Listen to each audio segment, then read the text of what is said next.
হয় আৰিয়ান, আমি তোমাৰ পৰা জানিব বিচাৰিছো যে তুমি ইমান এটা আমাৰ মাজতে ভাল ৰিজাল্ট লৈ আহিছা। এবাৰ 2025 বৰ্ষৰ নিটৰ কোৱালিফাই হৈ তোমাৰ পৰা আমি এইটো জানিব বিচাৰিম যে তুমি নিটৰ প্ৰিপাৰেচন কৰাৰ পৰা এন্ট্ৰেন্সৰ কাৰণে কোৱালিফাই হোৱালৈকে তোমাৰ এক্সপিৰিয়েঞ্চ কেনেকুৱা আৰু আমাৰ অল ইন ওৱান একাডেমি ফালৰ পৰা তোমাক কেনেধৰণে গাইডেন্স দিয়া হৈছিলে আৰু মানে ফেকাল্টি তোমাক কেনেধৰণে ছাপোৰ্ট কৰিছিলে, আমাৰ অল ইন ওৱান একাডেমি তোমাক কেনেধৰণে সহায় কৰিছিলে, এই সকলোখিনি আমি জানিব বিচাৰিম। মোৰ জইন কৰাতে বহুত মানে দেৰি হৈছিলে। মই 12ৰ জুলাই মানত হৈছিল। তেতিয়া মানে অৰ্গেনিক ইমান ক্লিয়াৰ নাছিলে।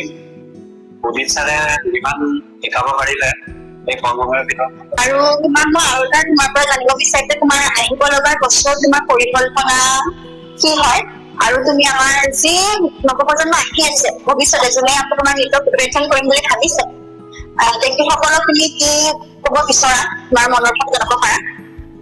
মই নেক্সট হলো MBBS কৰিম ভাবিছো। পিছত PG কি কৰিম সেইটোতো মই ইণ্টাৰ্ণশ্বিপতে ভাবিম আৰু। আৰু নেক্সট ইয়াৰ যোনে শিকিব সিহঁতি ডেইলি যিমান পাৰি পঢ়িব লাগে আৰু কনচিষ্টেঞ্চিটো থাকিব লাগে আৰু যিমান পাৰি টেষ্ট দিব লাগে।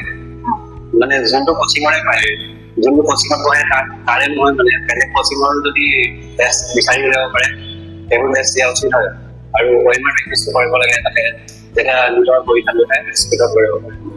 আৰু পৰীক্ষা দিয়াৰ সময়তো যদি পেপাৰ কামো আহি যায়, অকল মানে নিজৰ কাৰণেতো কাম নাহে, চবৰ কাৰণে কাম আহিব, তেতিয়া মানে বেছি চিন্তা কৰিব নালাগে আৰু যিমান পাৰি উজু সঁচাও গঠন কৰি ল'ব লাগে।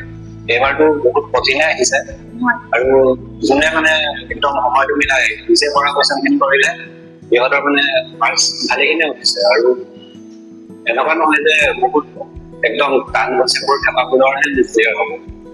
যোনে মানে অকল যদি ফিজিক্স আৰু কেমিষ্ট্ৰিও ভালদৰে পঢ়ি দিছে আৰু ফিজিক্সটো এনেই ওপৰৰ পৰা আহি আছে, TYQ কৰি দিছে, সিহঁতৰ মানে এইটোতো ক্লিয়াৰ হৈ যাব। আৰিয়ান, বহুতে কয় মানে তোমাৰ যে সেল্ফ ষ্টাডিতে যথেষ্ট, কোচিং নললেও হয়, তোমাৰ তাৰ ওপৰত মতামত কি? সেল্ফ ষ্টাডিটোতো জৰুৰী হয়েই, কিন্তু অকল যদি সেল্ফ ষ্টাডিয়ে কৰি ট্ৰেক কৰাটোতো টান বুলিয়ে নকওঁ। কাৰণ কোচিং যদি যায় এটা কমচে কম আমাৰ ডিচিপ্লিনে থাকিব যে এটা ক্লাছ কৰিছো আমি, আকৌ ঘৰলৈ আহিছো, তাৰপিছত বেলেগ নিজে